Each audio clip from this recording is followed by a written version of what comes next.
without further ado, let's just make the newest reaction video right now. I posted that last video where I said, okay, just give me suggestions. I want to make a million reaction videos starting now. I posted it a couple of hours ago. I've already gotten a lot of good suggestions over there. Actually, one of the first suggestions I got was, do Deftones. The comment said, do Deftones even though you've heard all their music. And I thought, well, you know what? I haven't actually heard all of their music. Starting with White Pony onwards up until the latest album, I've listened to and loved all the albums. But when I first started getting into Deftones, or tried getting into Deftones originally, I started with the first album. Forget what it's called. Adrenaline, of course, and I didn't really like it. It was, and it took me up until White Pony to sort of, get maybe just to get accustomed to the sound, maybe to get accustomed to Chino. But I do recall that the stuff on the earlier albums, or the earliest albums, was more like sort of like to me cringy, like fucking like that sort of vibe, like the scatty shit from Jonathan Davis. I've never, Korn to me was always like, I can do without that, like that whole zany fucking edgy 90s, this tilted head stare vibe that you get from like Jonathan Davis, his performances. I got a bit of that of a vibe from early Deftones when I first tried getting into early Deftones. But I don't know. I might have been just not giving them a good shot, or I might not have been, maybe I wasn't really paying attention or listening. So I pulled up Adrenaline, looking through the track list. The most played song on the album is Bored, the opening track, but I'm not going to take that one because that might be most played. That one might have the most plays simply because it's the first track, because that's usually how it goes. So then I scroll downwards and I see 7 Words have 10 million plays plus, and I seem to recall that I've seen a lot of reactions to 7 Words, and people have either told me to cover 7 Words or maybe even react to it. So I don't know. I seem to also, I might be wrong, but I have like these mental images of seeing like YouTube thumbnails where like hip hop head reacts to Deftones 7 Words. So it's probably gonna, if that's the case, if I'm correct, it'll probably be like some cringy 90s rap. But I mean, Chino is he's like a legitimate hip hop head, so he should know what he's doing when he's rapping, right? So I mean, Anyway, enough rambling. Here goes Deftones, 7 Words. I absolutely love Deftones.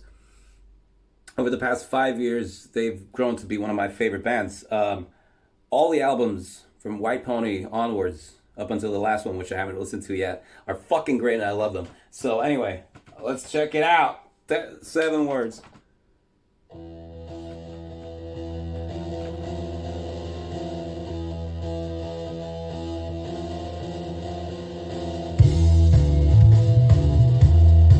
Nice. We have a bit of a, I don't know what tuning this is, but let me just grab my old Mustang here. And well, apparently it's D, so it's probably drop D. What the fuck? Oh, never mind. This is D, so. Oh, it's E. Okay.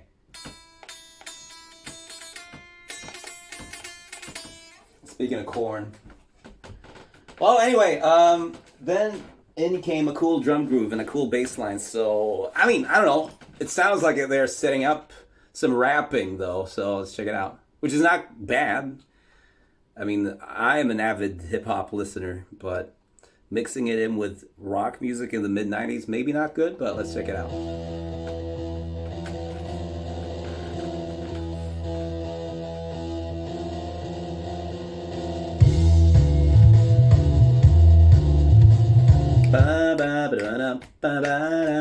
That's like the bass line from Primus's, this is my cats, by the way, Primus's, fucking, what song is it? It's, Bob's Party Time Lounge, right? Da da da da da da da da da da da. Probably a bunch of other bass lines like that as well, but.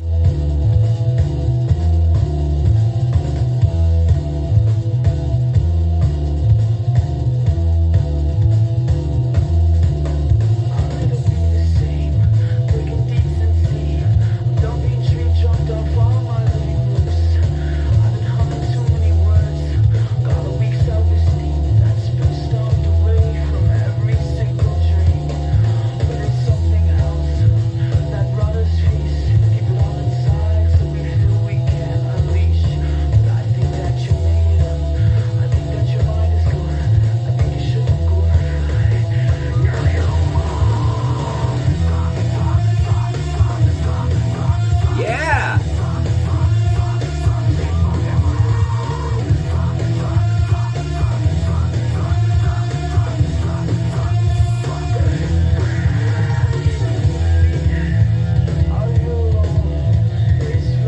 Fucking rad. Okay, so I get you can't really call that that vocal part during the verse. You can't really call it rapping. It's way more tasteful. I was expecting it to be like 90s fucking white man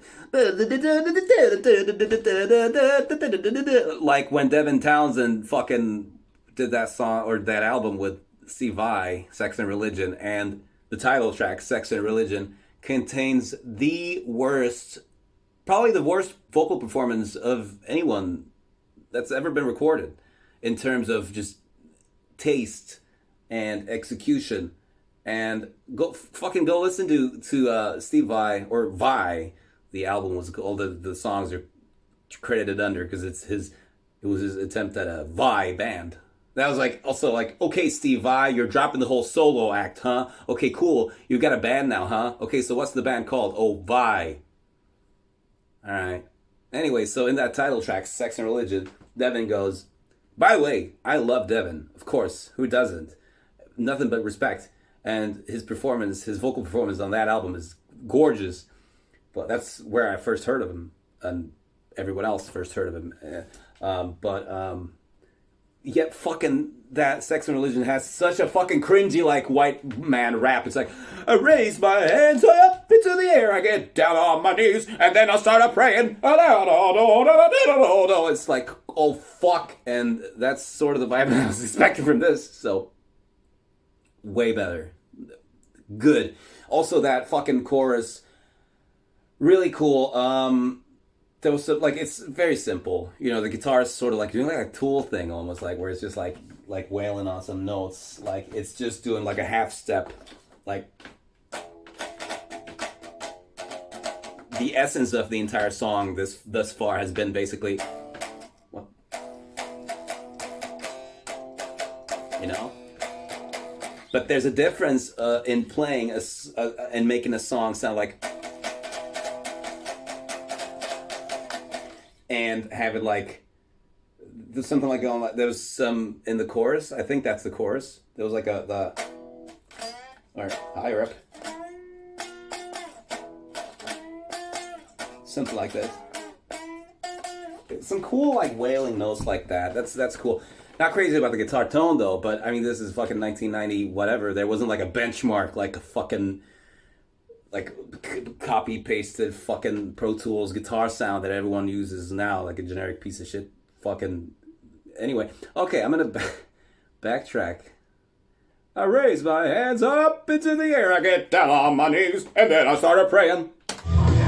Go once you finished watching me listening to this, go listen to Steve Vai, whatever. Sex and Religion, the song. Listen to Devin's rap in that, like halfway through the song, and you're gonna die.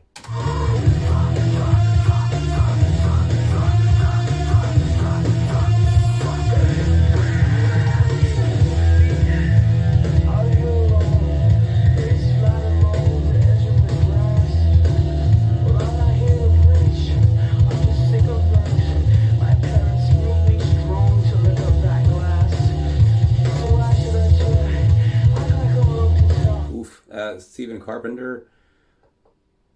Isn't that the drummer? Stephen Carpenter? Stephen Carpenter? Am I having trouble saying his name? It's Carpenter. Carpenter. Um, great drummer. Great drum work in this one. Good snare stuff. He always has a good like selection of things to play, instead of just a straightforward tight beat in the pocket, which he also does sometimes. Like in My Own Summer, that the pocket in that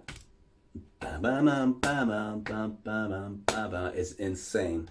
Probably one of the tightest pockets in this sort of music. But there was a rushed fill there just now. That's why I paused and rewinded, because he fucked up.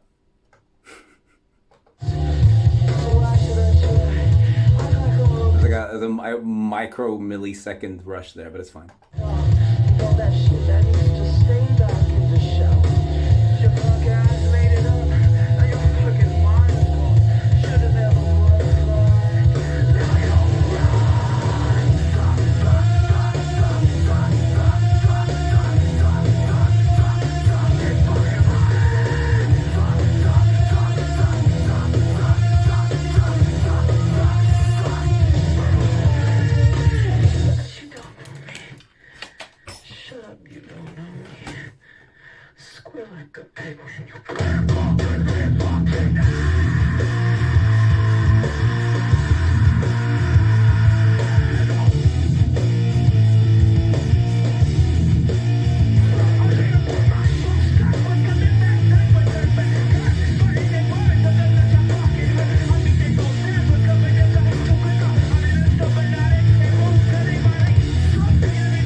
That's the part where that was the part why this song gets recommended to people who listen to hip hop. Because of that part right there. I was about to say that he went into like a Jonathan Davis. I was like, oh no, this is cringy. And then it did like it reminded me of Car Bomb. The mic from Car Bomb, and like the syncopation of those before it went into the bouncing part, where I just recognized looking at this camera, which is mirroring my face back at me. I've never done a fucking face. Maybe it's maybe it's my hat wear that made me do the reactor face, but there was a legitimate reaction because I wasn't expecting like that. I thought this song was like done for. I was expecting like a generic like new metal-y type of. Oh, I feel like shit. Oh my god, I feel like shit. I feel like shit. Like a part like that before it goes into the last chorus. Well, it sort of did, but I was not fucking expecting the tempo to drop in the. Okay, let's go back.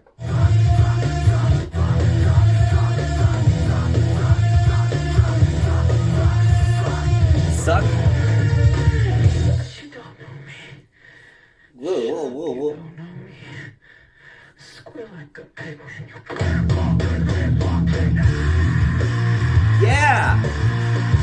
Yeah.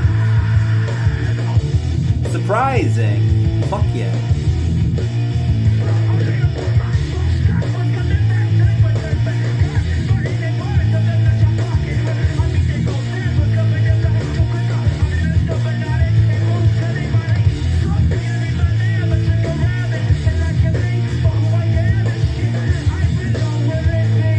I mean, also, even though this, I wouldn't call this rapping either. It's just a stream of. It's like ranting. That's like ranting. It's like it's not. I don't love it, but it's fucking way better than a bad rap. There, so good job, Chino. Although, yeah, I mean nothing. It's good. And then we go back to this. Oh, maybe there might be another. There might be I feel like shit. I feel like shit. Part coming up before the last chorus, but we'll see.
cool choice of ending. Fuck, I was gonna say something. Oh yeah, I was gonna say that Bob's Party Time Lounge, which has the exact same bass line. Actually, the Brown album from Primus came out in '97, so this preceded that. So Les Claypool probably heard this one and went, "Okay, I'm gonna do that," and then he did that. Yeah, I mean, if this is by far the most listened to track on Spotify from this album, and I can see why. Or allow me to. um, it might be because of it being either a standout track from the rest of the songs, or then because it's fairly simple and straightforward. So it would be something that a lot of people can latch onto. There's like a boom, boom. There's a simple groove going on throughout the song. There's like this aggression to it. I don't know. I don't remember at all what this old Deftones is like. I didn't remember it being this aggressive, but maybe it is. And if it isn't this aggressive, then maybe this song is so big off this album because it is more aggressive than the rest of the songs. But that said, to like this sort of Deftones is just vastly inferior to Deftones in the form of Knife Party or Cherry Waves, or like, you know, when Chino started doing the haunting vocals once he got the super harsh contrasting out of his system of just like straight whispers to like screaming and nothing in between. That's when it really started getting good, I feel. Like Saturday Night Live. Yeah, that's the one. That's the best album for me by them. And yeah, Koi no Yokan, awesome album. And this Deftones is cool, but like there's nothing haunting or memorable to me in this compared to new Deftones. But I mean, this was 1995, trailblazing, groundbreaking, trend-setting, bedwetting. So nothing but admiration and respect and gratitude for these guys for making this, because without this, I probably wouldn't have half the bands that I grew up listening to or listening to now, including Deftones themselves. So, you know, but yeah, good, cool. Hey, what other old Deftones? Now I heard this. I still have Adrenaline. I don't know any of these songs. I know a couple of songs off of Around the Fur. My Own Summer, of course. I love My Own Summer. And Be Quiet and Drive Far Away. But I haven't like gone into the rest of the albums really. The album, sorry. So anyway, hit the fucking dick button.